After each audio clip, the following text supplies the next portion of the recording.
Assalamualaikum warahmatullahi wabarakatuh.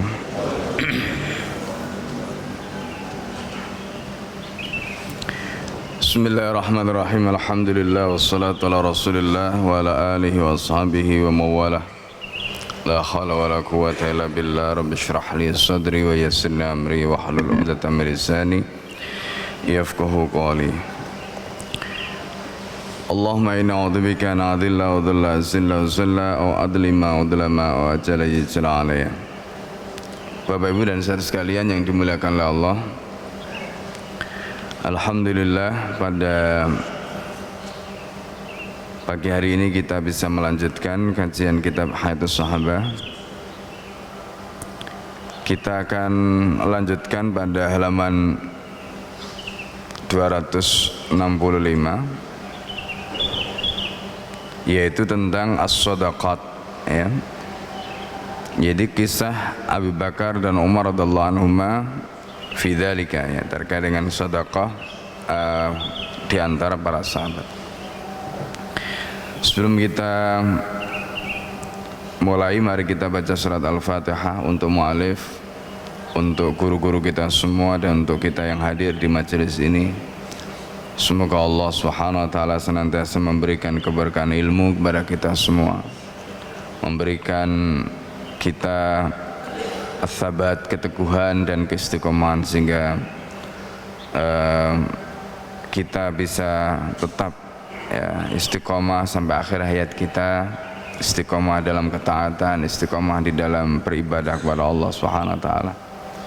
Ala hadin niyyah wa likulli niyatin salihah. Al-Fatihah. A'udzu billahi minasyaitonir rajim. Bismillahirrahmanirrahim. Alhamdulillah. Ar-Rahmanir-Rahim.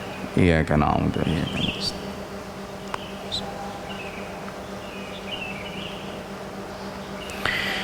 Bismillahirrahmanirrahim. Qala al-mu'allif rahimahullah nafa'ana bihi wa bi 'ulumihi fid dharain. As-sadaqatu qissatu Abi Bakar wa Umar radhiyallahu anhuma fi dzalika, yaitu bab tentang sedekah dan kisah Abu Bakar dan Umar mengenai sedekah mereka. Jadi ini adalah kisah tentang bagaimana perlombaan sahabat di dalam menyedekahkan harta mereka.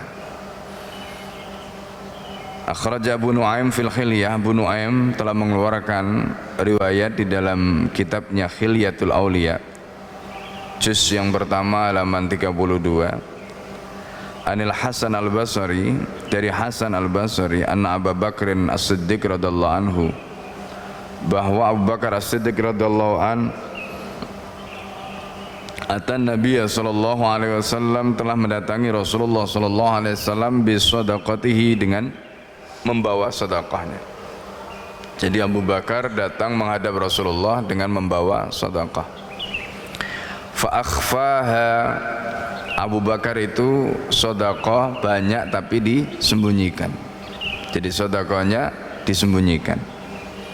Faqala, kemudian Abu Bakar mengatakan kepada Rasulullah, ya Rasulullah, hadhihi sadaqati. Ini Abu Bakar, ya Rasulullah, ini adalah sedekahku. Walillahi indi ma'adin. Jadi ini adalah sedekahku, kata beliau. Jadi maknanya walillahi indi ma'adun, di situ dijelaskan, ya. Maksudnya jadi wallahi maksudi atau wallaha maksudi. Jadi hanya kepada Allah tujuanku. Hanya kepada Allah tujuanku sedekah ini. Artinya sedekah ini adalah lillahi ta'ala, bukan untuk siapa-siapa, ya. Jadi Abu Bakar menyedekahkan hartanya. Bahkan dalam riwayat yang lain Abu Bakar itu sampai habis hartanya, ya, sampai habis hartanya. Ketika Abu Quhafah, ayahnya Abu Bakar, itu melihat Abu Bakar pergi bersama Rasulullah SAW, Abu Bakar itu tidak meninggalkan apa-apa untuk keluarganya. Ini pada saat peristiwa hijrah, Abu Bakar tidak meninggalkan apa-apa. Sampai Abu Quhafah, ayahnya Abu Bakar itu mengatakan pada Asma, ya, bapakmu ini, kira-kira begitu, ya, bapakmu ini pergi hijrah, ya, meninggalkan keluarganya bersama Nabi, enggak meninggalkan apa-apa. itu masyhur ya, cerita tentang bagaimana Abu Bakar As-Siddiq radhiyallahu anhu, dan ini yang kemudian nanti juga ditiru oleh Asma gitu. Jadi Asma itu wanita yang sangat dermawan, dan saking dermawannya beliau itu kalau sedekah nggak ngitung gitu. Maksudnya ya sekarang ada langsung disedekahkan, nggak perlu ditabung dulu.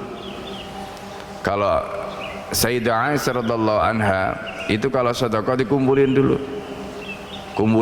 baru kalau ngumpul disedekahkan. Kalau Asma nggak adanya saat itu apa disedekahkan, nggak usah nunggu nanti, nggak usah nunggu entar gitu. Itu Asma, dan beliau bisa seperti itu karena melihat bagaimana ayahnya ketika bersedekah. Ini luar biasa ya. Jadi keteladanan orang tua itu berpengaruh kepada anak-anaknya, dan inilah gambaran yang ditunjukkan Abu Bakar As-Siddiq radhiyallahu anhu. Jadi beliau mengatakan walillahi indi ma'adun ya. Dalam riwayat yang lain disebutkan wallaha maksudi, hanya Allah yang menjadi maksudku gitu. Nah, penjelasan walillahi indi ma'adun di situ dijelaskan ay sa'udu litasadduqi maratan ukhra, artinya aku akan kembali lagi untuk sedekah ya, aku akan kembali lagi untuk sedekah, mensedekahkan lagi ya, dan itu semuanya karena Allah, bukan untuk yang lain. Nah ini kemudian setelah Abu Bakar wajah Umaru, jadi setelah Abu Bakar itu kemudian wajah Umar radhiyallahu anhu bi sadaqatihi, lalu setelah itu Umar datang dengan membawa sedekahnya, fa'adharaha. Bedanya Umar dengan Abu Bakar di situ. Jadi kalau Abu Bakar itu sedekahnya disembunyikan, fa'akhfaha, maka kalau Umar itu sedekahnya fa'adharaha, ditampakkan. Ya, dua-duanya ditampakkan, dan dua-duanya itu dilakukan di hadapan Rasulullah sallallahu alaihi wasallam. Ya. Jadi dua-duanya itu dilakukan di hadapan Rasulullah sallallahu alaihi wasallam.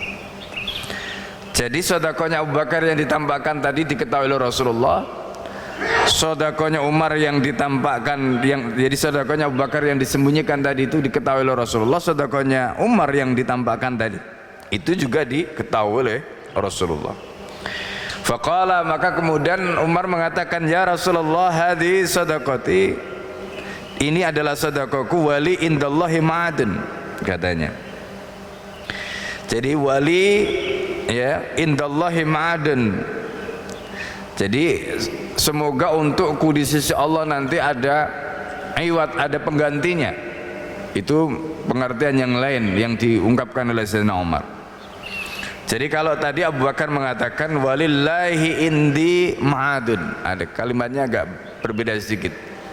Jadi walillahi indi ma'adun, sementara Umar mengatakan wali indallahi ma'adun. Ya, jadi beda sedikit tapi maknanya beda.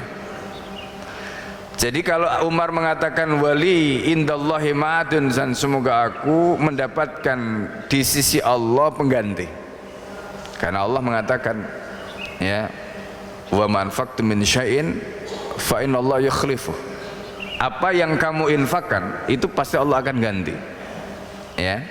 Ini pernyataan Allah. Jadi apa yang kamu infakkan itu pasti Allah akan ganti. Jadi nggak ada ceritanya kita sedekah itu kemudian nggak diganti oleh Allah, pasti diganti, itu janjinya Allah. Makanya apakah kita wakaf, apakah kita sedekah wajib ataukah sedekah tatawwu, itu semuanya pasti akan diganti oleh Allah. Jadi Bapak Ibu sekalian yang dimuliakan Allah, sedekah itu ada dua ya, sedekah itu ada dua sedekah. Jadi kalau dalam Al-Quran itu kan Allah menggunakan kalimat la tubtilu sadaqatikum bil manni wal adha, kamu jangan membatalkan sedekahmu bil manni wal adha.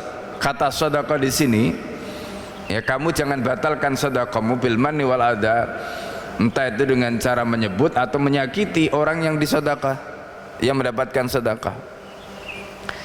Sedekah di dalam ayat ini itu maknanya dua, mau sedekah wajib yaitu zakat, mau sedekah sunnah, itu sama-sama tidak boleh kita menyakiti orang yang kita beri, sama-sama tidak boleh kita sebut-sebut tadi itu Ya. Nah, yang kedua, dalam surat At-Taubah Allah menyebutkan innamas shadaqatu lil fuqara'i. Kata sedekah di sini itu hanya khusus maknanya zakat. Berarti sedekah wajib. Jadi ayatnya sama-sama menggunakan kata sedekah, beda tempat, beda surat, tapi maknanya beda. Yang pertama tadi itu la tubtilu shadaqatukum bil manni wal adha, itu konteksnya dengan sedekah wajib dan sunnah. Makanya ulama usul fikih kemudian menyebutnya itu dengan dalalah mutabaqah. Dalalah mutabaqah itu adalah kalimat yang kalau dia ada dua makna, maka kalimat itu memiliki makna dua-duanya, itu namanya mutabaqah. Kemudian kalau yang surat At-Taubah tadi innamas shadaqatu, itu adalah dalalah tadammun kalau istilah ulama usul. Dalalah tadammun itu kalau tadi lafaz itu punya dua makna, dia hanya salah satu saja. Nah, maknanya apa? Innamas shadaqatu itu maknanya adalah sedekah wajib, yaitu zakat. Nah, oleh karena itu ulama sepakat sedekah itu selain sedekah wajib, jadi istilah sedekah itu digunakan untuk sedekah wajib dan juga untuk sedekah sunnah. Nah, sedekah wajib itu zakat. Apakah itu zakat mal, apakah itu zakat fitrah, itu sedekah wajib. Kalau zakat mal itu untuk harta kita, membersihkan harta kita, karena hikmah dari zakat itu Allah sebutkan dalam Al-Quran, khud, ambil min amwalihim, dari harta mereka, sedekatan, sedekah, ya, wa tutahhiruhum biha, dan dengan sedekah itu kamu akan membersihkan harta mereka. Jadi sedekah itu hikmahnya apa? Membersihkan harta kita, gitu. Membersihkan harta kita, membersihkan jiwa kita, ya. Nah, ini. Nah, oleh karena itu sedekah yang dimaksud di dalam ayat tadi itu maknanya zakat.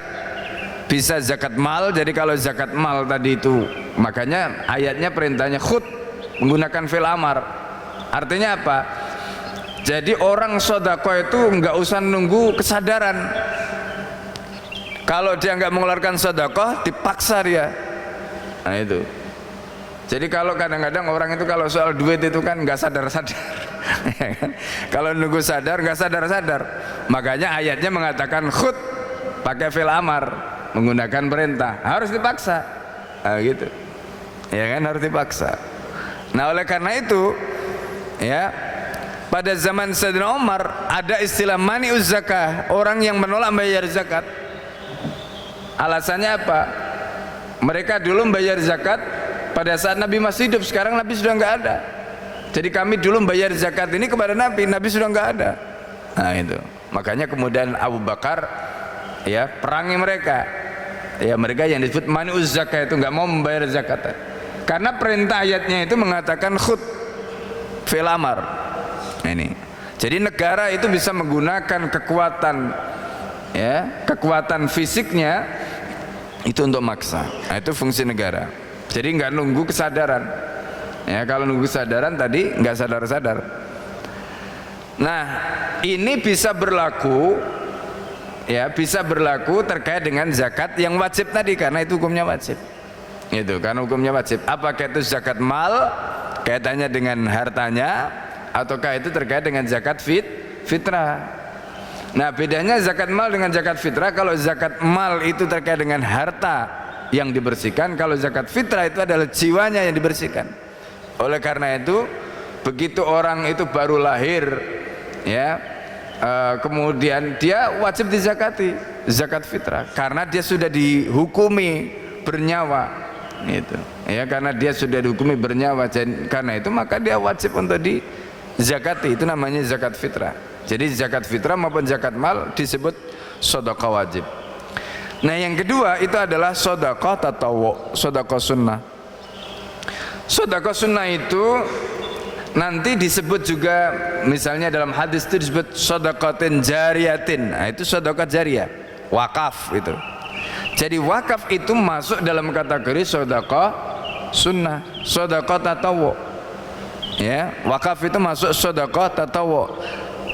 Ya. Nah, Kalau wakaf ini itu disebut dengan jariyatin, kenapa? Karena dalam hadis yang lain disebutkan amsik aslaha wasbil samraha. Jadi pokoknya itu ditahan, makanya zatnya itu tidak berubah. Oleh karena itu yang boleh dijadikan wakaf itu adalah benda-benda yang tidak berkurang. Makanan nggak bisa, karena makanan itu berkurang, ya, dia tidak punya sifat apa namanya amsik aslaha tadi, nggak bisa. Nah makanan itu status sodakohnya sodakoh biasa, yang dia bisa dikonsumsi, dia bisa habis, itu sodakoh biasa. Tapi kalau kita ingin sodakoh jariah, maka caranya adalah dengan wakaf. Karena itu zatnya itu masih utuh, kemudian ya wasfil samroha, buahnya tadi itu terus mengalir. Kenapa buahnya terus mengalir? Itu bahasa metafor. Kalau kita menahan pohon, selama pohonnya masih ada, buahnya akan terus mengalir. Wakaf itu juga begitu, ya, wakaf itu juga begitu. Selama zatnya masih ada, pahalanya itu akan terus, karena dia masih digunakan. Selama dia memberi manfaat, maka dia akan terus mengalir. Oleh karena itu, ya, sifat dari wakaf tadi itu sifatnya adalah zat yang tidak apa namanya berkurang, atau zat yang tidak hilang, gitu. Jadi dia bisa dimanfaatkan karena manfaatnya mengalir, gitu. Nah kalau kita ingin misalnya wakaf, sementara kita itu hanya punya harta yang sifatnya bisa habis tadi, ya maka dikonversi. Caranya dikonversi, ya kan? Kita bisa apa namanya konversi, sehingga kemudian itu bisa dibelikan atau bisa dirupakan dalam bentuk benda yang apa namanya tidak hilang tadi itu. Jadi misalnya seperti apa namanya wakaf dalam bentuk tunai lalu kemudian dikonversi dalam bentuk infrastruktur. Nah, itu bagian dari cara bagaimana kita mengkonversi dari yang habis tadi itu kepada yang tidak habis. Nah, itu caranya, ya. Nah ini sedikit gambaran ya Bapak Ibu sekalian terkait dengan masalah sedekah. Jadi itu gambaran tentang sedekah, ya, itu gambaran tentang sedekah. Nah ini, nah kembali kepada pembahasan ini. Jadi Umar mengatakan seperti itu, hadis sedekati wali indallahi ma'adun, ini adalah sedekahku dan aku berharap aku mendapatkan di sisi Allah ma'adun, artinya iwad, mendapatkan ganti, ya, karena memang Allah sendiri ya berjanji seperti itu. Faqala Rasulullah sallallahu alaihi wasallam, maka Rasulullah sallallahu alaihi wasallam bersabda, ya Umaru, katanya, qad watarta qausaka bighairi watrin, katanya, kamu ya sudah watarta itu, jadi kan kita itu biasanya kalau orang memanah itu kan ada anak panahnya di situ, ya. Kalau witir itu berarti ganjil, ya. Nah ini bahasa kiasan yang digunakan di dalam bahasa Arab untuk menunjukkan apa? Jadi kamu sudah menjadikan apa anak panah tadi atau busurmu tadi itu bighairi watrin, ganjil tetapi tetap tidak bisa bighairi watrin. Apa maksudnya? Itu ungkapan untuk menggambarkan kamu itu pengen mendahului Abu Bakar, bahasanya begitu. Tapi Rasulullah kan mengatakannya dengan halus, kamu itu ingin mendahului Abu Bakar, tapi kamu nggak bisa, adanya. Kamu ingin mendahului Abu Bakar dalam hal sedekah, kamu nggak bisa. Apanya nggak bisa? Nah nanti kita lihat, ya. Ma baina sadaqataikuma, jadi antara apa yang kalian berdua sedekahkan, kama baina kalimataikumah, katanya. Kan kalimatnya beda. Abu Bakar tadi mengatakan apa? Walillahi, ya, walillahi indi ma'adun, itu kalimatnya. Walillahi indi ma'adun. Yang diinginkan oleh Abu Bakar itu adalah lillahi, ini miliknya Allah, ya, indi ma'adun, dan aku akan mengulang lagi untuk bersedekah. Abu Bakar gak mikir balasannya, Kalau Umar, wali untukku indallahi ma'adun, ya kan? Semoga aku mendapatkan apa? Ganti. Berarti apa? Umar itu ngarep supaya sedekahnya balik, gitu loh. Dapat ganti. Bahwa itu nggak salah, betul. Tapi ketulusan Abu Bakar itu lebih bagus daripada Umar. Karena Abu Bakar ketika memberikan sedekah nggak ngarep, nggak berharap dapat ganti. Sementara Umar ketika bersedekah itu berharap mendapatkan ganti. Tulus mana kira-kira? Ya tulus yang pertama, ya kan? Tulus yang pertama, meskipun dua-duanya dibenarkan oleh Nabi, gitu loh. Dua-duanya dibenarkan oleh Nabi.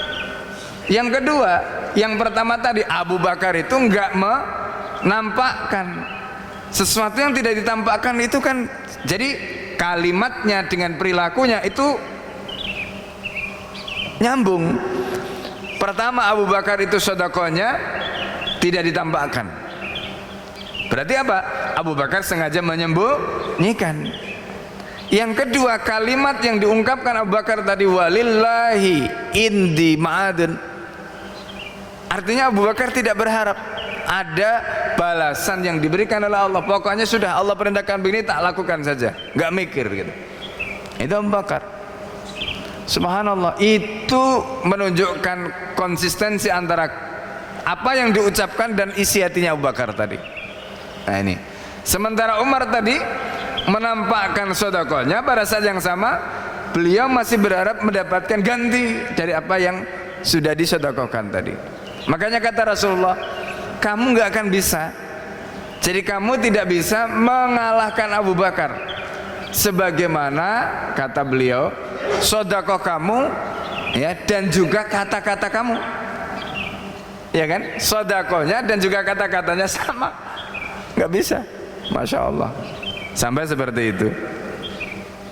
Nah ini gambaran yang disebutkan oleh baginda Rasulullah SAW. Jadi kesimpulannya, Umar bin Khattab gak bisa mengalahkan Abu Bakar. Itu belum lagi bicara soal jumlah yang disedekahkan Abu Bakar itu semua hartanya. Umar masih ngitung separohnya gitu.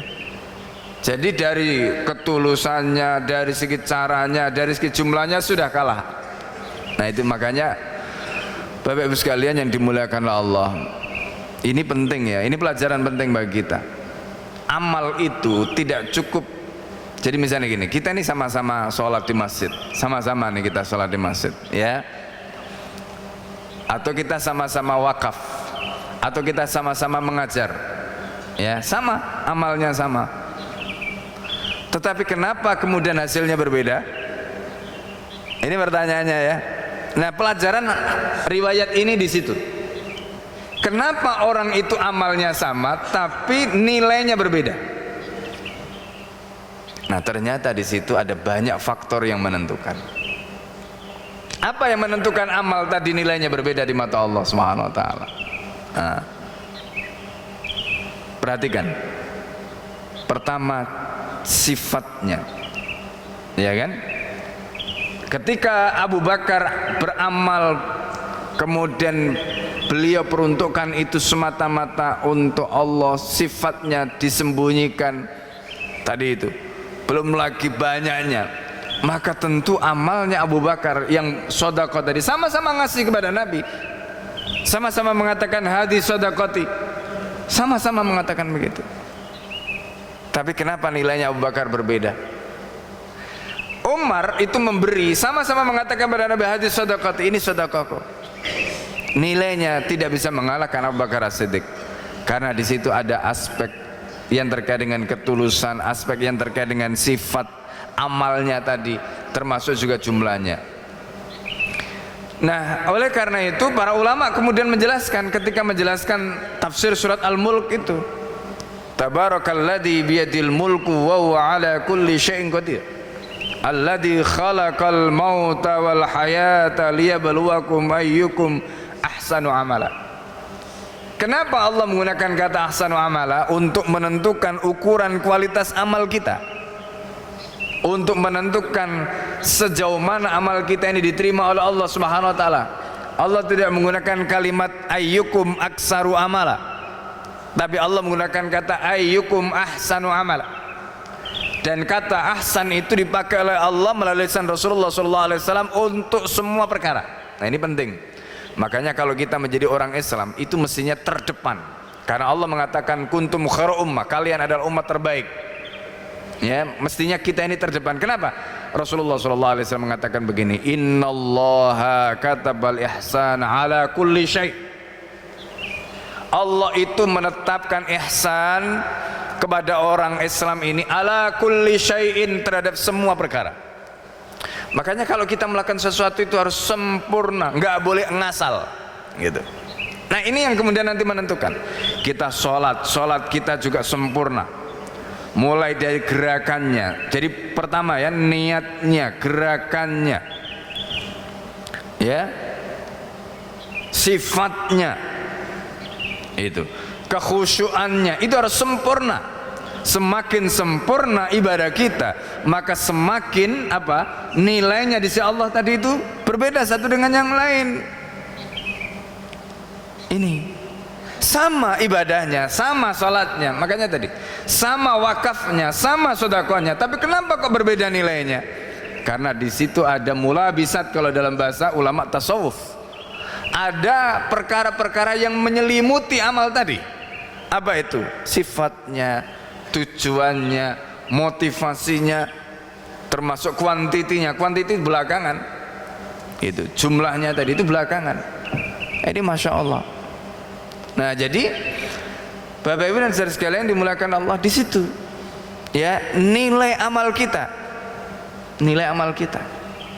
Ya, makanya Allah itu kemudian memberikan karomah kepada kita masing-masing berbeda. Ada orang yang amalnya standar, tapi kemudian diberikan kemuliaan oleh Allah karena rupanya di sana ada ketulusan. Ada ketulusan. Nah itu yang sering Al-Fakir sampaikan ya di majelis ini. Ya, kita itu memulai sesuatu itu kita harus mulai dari membersihkan niat kita dulu. Kalau kita melakukan amal sama amalnya, sama ngajarnya, sama dakwahnya, tapi niatnya berbeda. Yang satu niatnya ikhlas karena Allah, yang satu pengen istilahnya itu dapat nama, ya pasti akan berbeda, ya kan, pasti akan berbeda. Nah ini begitu juga ketika kita bersedekah tadi, ya kita bersedekah, menyedekahkan amal kita, sama-sama bersedekah, tapi kenapa kemudian asarnya apa yang kita dapatkan dari Allah itu berbeda? Karena tadi, karena sifatnya dan sebagainya tadi berbeda. Nah ini penting, ya, ini penting. Jadi makanya salah satu hal yang sering Al-Fakir sampaikan ya, nah ini termasuk ketika kita membangun rumah Allah, ya, ketika membangun pesantren, banyak teman-teman yang datang kemudian tanya apa rahasianya, macam-macamnya. Rahasia kesuksesan itu pertama adalah kebersihan niat, ketulusan niat, nggak ada lagi, ya, nggak ada lagi. Nah ini yang pernah Al-Fakir sampaikan ya. Jadi kisah bagaimana Abu Yazid Muhammad dulu pernah memberikan wejangan kepada muridnya, ya, guru Al-Fakir ketika membangun pesantren. Jadi di daerah Batu sana, Lawang sana, Malang sana, itu beliau sudah ada tanah yang sudah mau dibeli untuk pesantren. Ya, beliau datang dari Mekah membawa uang, sudah mau transaksi.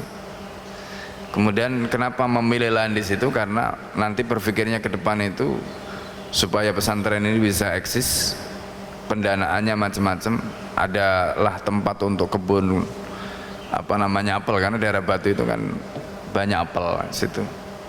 Kemudian beliau mengatakan kepada gurunya ini, kalimatnya begini, ya, ini alhamdulillah tanahnya begini, ini nanti kita pakai untuk ini untuk menghidupi pesantren.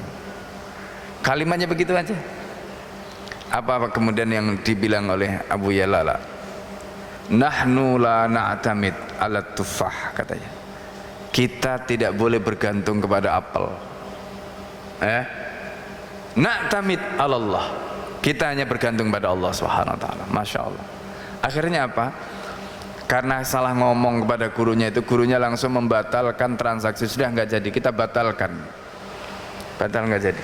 Padahal itu uang sudah dibawa, tinggal transaksi, ya. Nah, kita belajar dari sini tentang apa? Kebersihan niat. Sandaran kita itu hanya kepada Allah. Nah, ini yang pelajaran yang sangat penting. Makanya di dalam riwayat tadi itu Rasulullah mengajarkan pada kita ada dua amal yang sama-sama dilakukan, ya, tapi nilainya berbeda. Karena yang satu melakukannya dengan sifat, dengan bentuk yang luar biasa, yang satu dari segi sifat dan bentuknya berbeda dengan yang pertama tadi. Nilainya berbeda. Nah, ini penting untuk kita. Jangan sampai seperti apa disebutkan dalam surat Al-Ghasyiyah, amilatun nasibah, amalnya itu sudah banyak bertumbuk-tumbuk, tapi tasla naran hamiyah, endingnya itu tetap nggak diterima sama Allah. Naudzubillah. Jadi kita ini sudah capek melakukan amal tapi nggak diterima sama Allah Subhanahu wa taala. Nah, ini jangan sampai. Makanya penting niat itu dibersihkan, ya. Melakukan amal semata-mata karena Allah. Tadi kalimatnya Abu Bakar tadi itu Masya Allah, ya, walillahi indi ma'adun, ya, itu menunjukkan bahwa amal yang dilakukan itu semata-mata karena Allah, bukan karena yang lain. Nah, ini penting, ya. Kalau kita melakukan apapun karena Allah, di situ ada keikhlasan. Ketika orang itu ikhlas, maka di situ ada keistiqomahan. Nggak ada ceritanya orang itu bisa istiqomah kalau nggak ikhlas, nggak ada. Makanya penting ikhlas dulu, baru kita bisa istiqomah. Sering orang datang tanya begini, gimana caranya supaya kita bisa istiqomah? Nggak ada rumus istiqomah yang instan, nggak ada, kecuali dari keikhlasan. Kalau hati kita kotor, kita nggak akan bisa istiqomah, ya. Makanya kuncinya bersihkan hatinya, ikhlas. Di situ nanti baru kita istiqomah. Karena istiqomah itu kita bisa melakukan amal, ya, tanpa beban. Nggak peduli orang mau muji, orang mau mencela, orang mau membuli, nggak peduli. Itu orang istiqomah, ya. Nah, ini makanya dalam Al-Quran Allah menyatakan innalladzina qalu rabbunallah, kuncinya itu.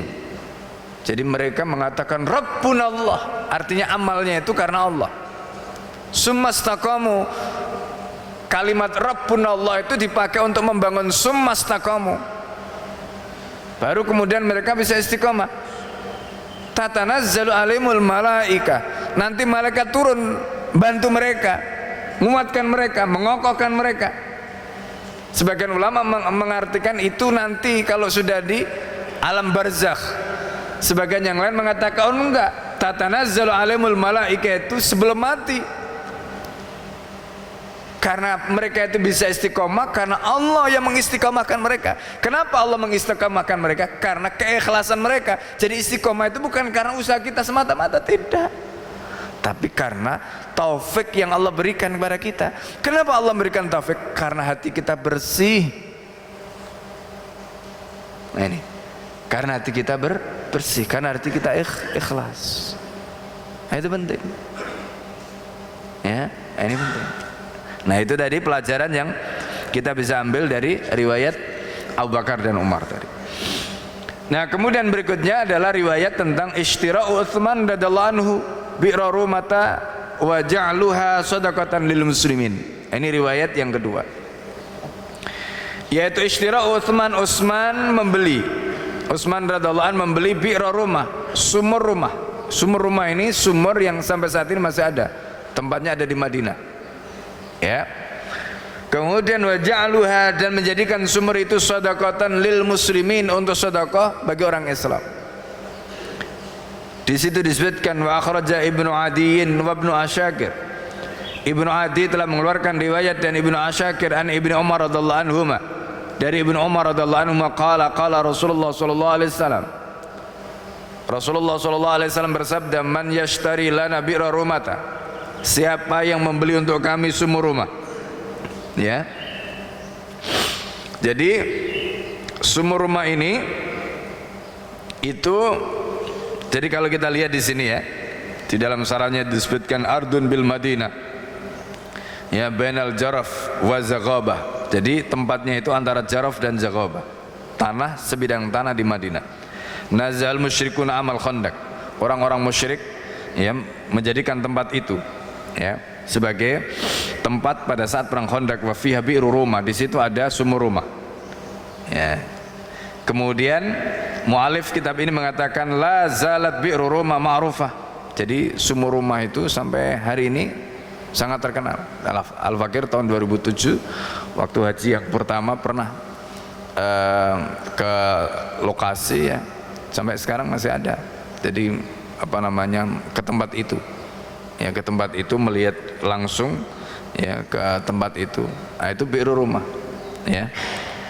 Jadi dulu itu ketika Rasulullah SAW hijrah ke Madinah, kaum muslimin itu ya namanya baru ya, mereka baru, negara juga baru berdiri, ibaratnya sumber daya alamnya itu juga masih belum terhimpun dengan kuat, ada yang masih dikuasai. Karena bi'ru rumah itu dulunya awalnya adalah milik orang Yahudi, terus dijual separuh gitu, lalu kemudian separuhnya nggak dijual, sampai kemudian akhirnya semuanya kemudian dibeli oleh Utsman bin Affan.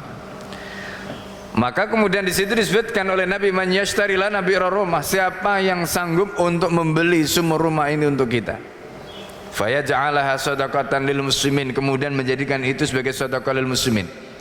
Apa yang dimaksud fayaj'alaha shadaqatan lil muslimin? Wakaf gitu.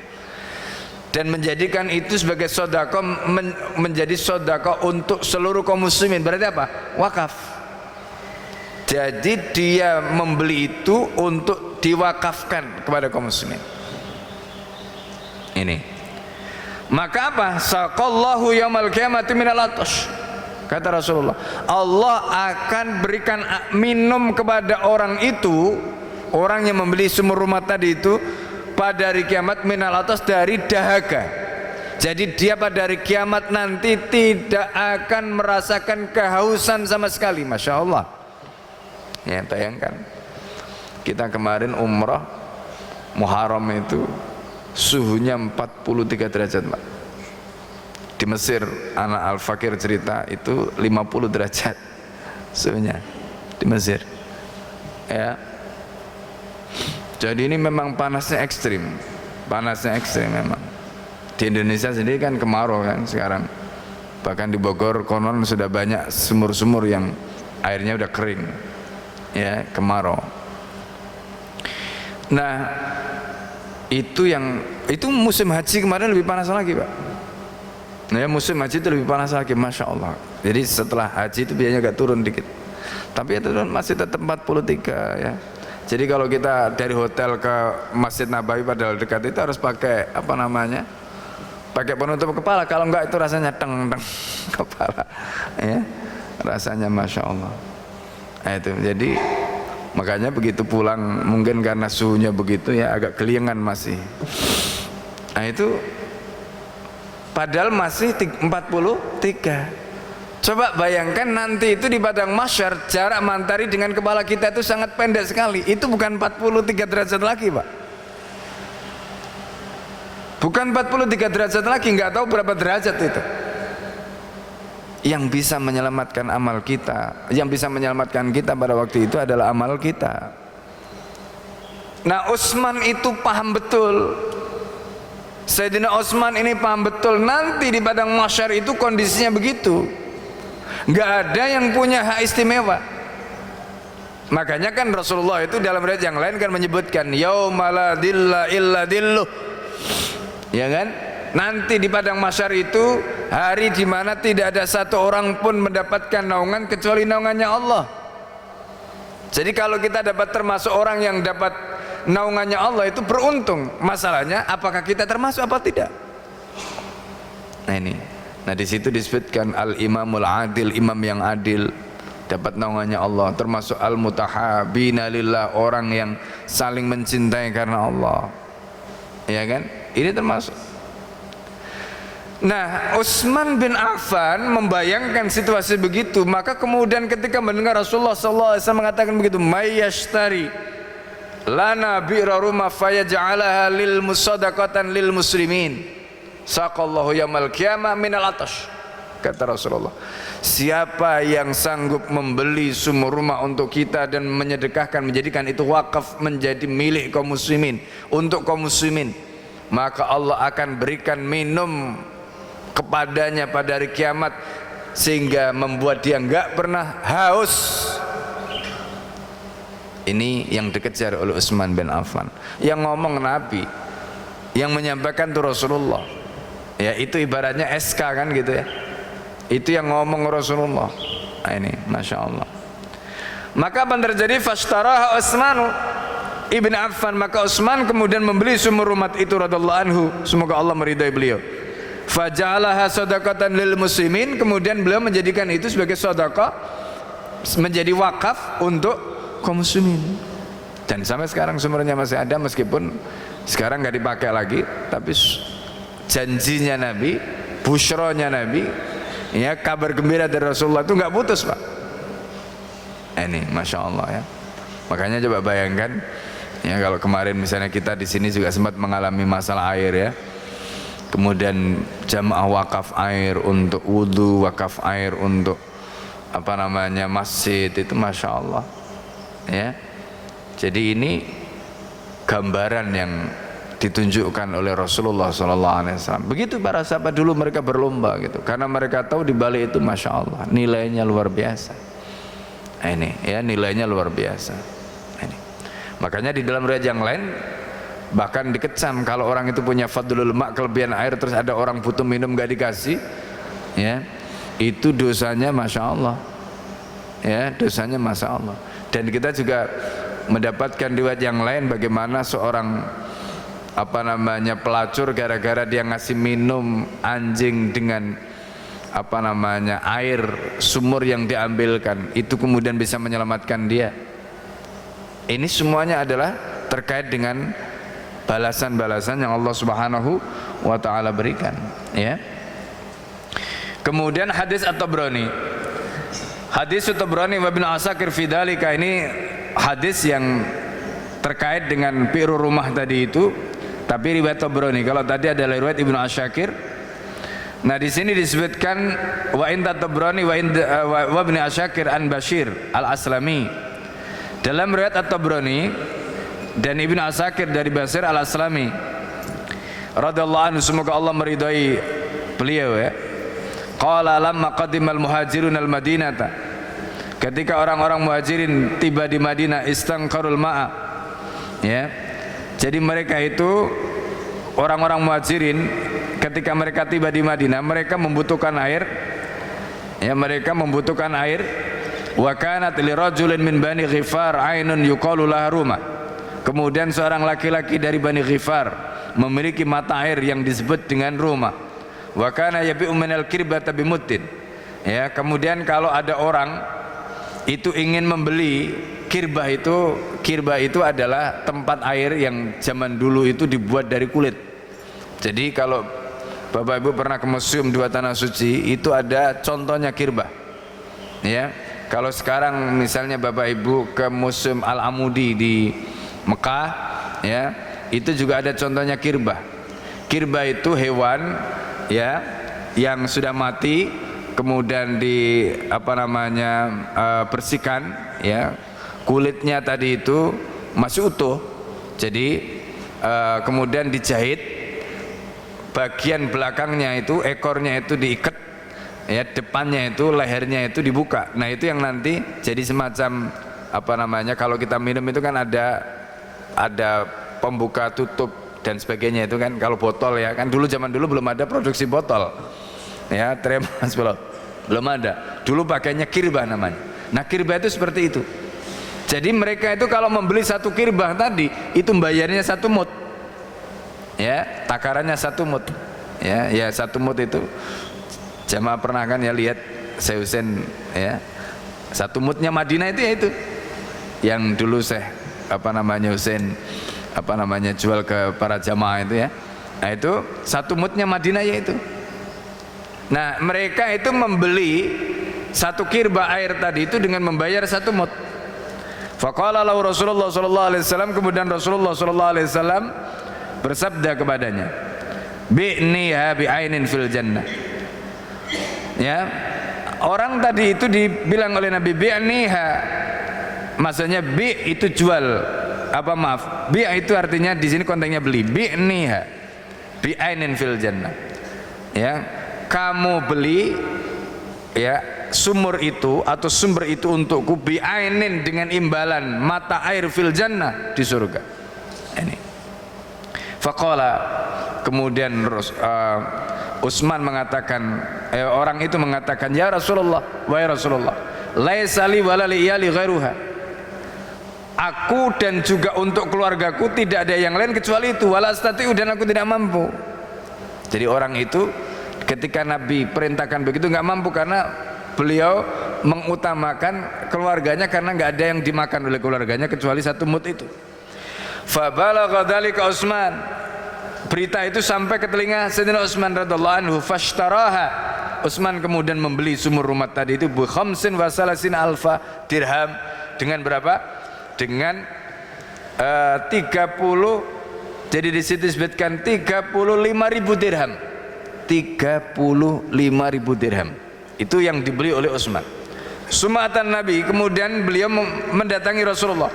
Faqala, kemudian beliau mengatakan pada Rasulullah, ya Rasulullah, ataj'alu li, apakah engkau akan jadikan untukku mislal ladzi ja'alta lahu ainan, sebagaimana engkau menjadikan untuk orang tadi itu mata air fil jannah di surga, ini istaratuha, jika aku membelinya?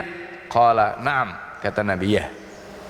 Qala qad ishtarituha, kata Utsman, aku telah membelinya ya Rasulullah. Wa ja'altuha lil muslimin, dan aku jadikan sumur rumah itu untuk kaum muslimin, diwakafkan oleh Utsman untuk kaum muslimin. Masya Allah, akhirnya betul ya apa yang dijanjikan oleh Rasulullah SAW kepada orang tadi itu pun kemudian dipenuhi oleh Nabi untuk Utsman ibn Affan radhiyallahu anhu. Nah, jadi Bapak Ibu dan saudara sekalian yang dimuliakan Allah, ini gambarannya tentang bagaimana para sahabat itu, Masya Allah, dorongan mereka untuk sedekah tadi itu ya, motivasi mereka, kemudian keikhlasan mereka ya, kemudian apa yang mereka harapkan dari sedekah tadi ya.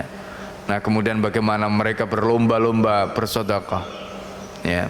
Bahkan tadi kita sudah ceritakan kisah Asma dengan Sayyidah Aisyah dan seterusnya tadi ya, Abu Bakar dengan Umar dan seterusnya tadi. Nah, ini gambaran tentang bagaimana para sahabat itu berlomba ya, berlomba. Nah, Bapak Ibu dan saudara sekalian dimuliakanlah Allah, satu hal yang harus kita sadari ya, kata Ibnul Qayyim itu begini,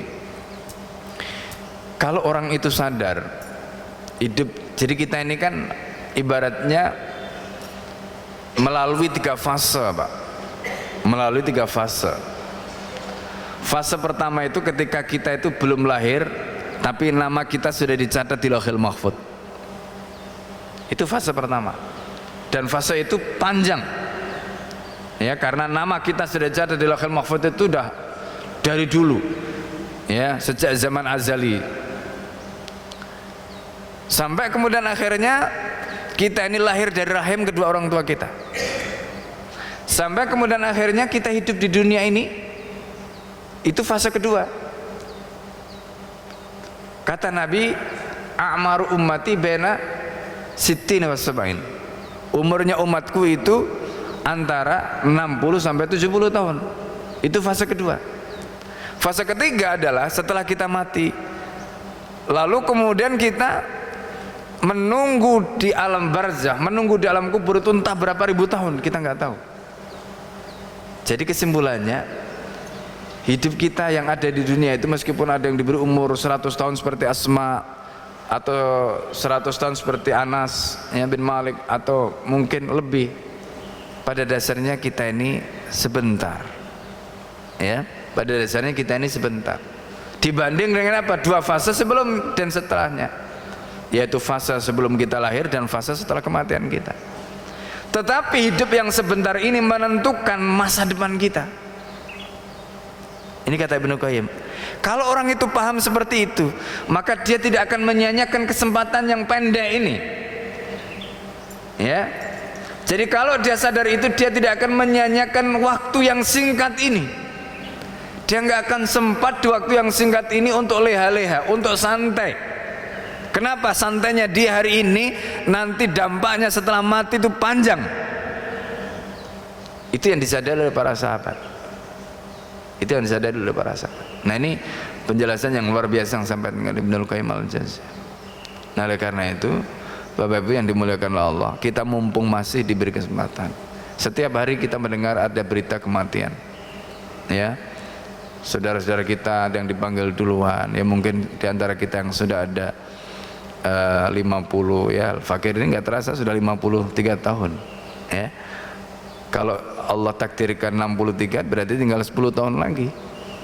Ya mungkin sudah ada yang lebih sepuh, 60, 70, ya kan? Tinggal menunggu kita kembali. Waktu kita sudah pendek sekali. Nah, karena itu di waktu yang pendek ini kita jangan sia-siakan kesempatan ini untuk apa? Untuk mendulang amal sebanyak-banyaknya. Nah, kalau kita ingin sempurna tadi, contoh yang digambarkan Nabi terkait dengan Abu Bakar dan Umar tadi itu menarik, dan itu yang harus kita jadikan patokan. Lakukanlah amal-amal besar di waktu-waktu yang tersisa ini. Lakukanlah amal-amal yang hebat di waktu-waktu yang tersisa ini. Karena itulah mungkin satu-satunya kesempatan kita. Ya, jadi Bapak Ibu bersyukur ya di sisa-sisa waktu ini kita masih punya kesempatan, diberi kesempatan Allah untuk membangun masjid, diberi kesempatan Allah membangun pesantren, diberi kesempatan Allah untuk infak. Itu bersyukur sekali. Ya, karena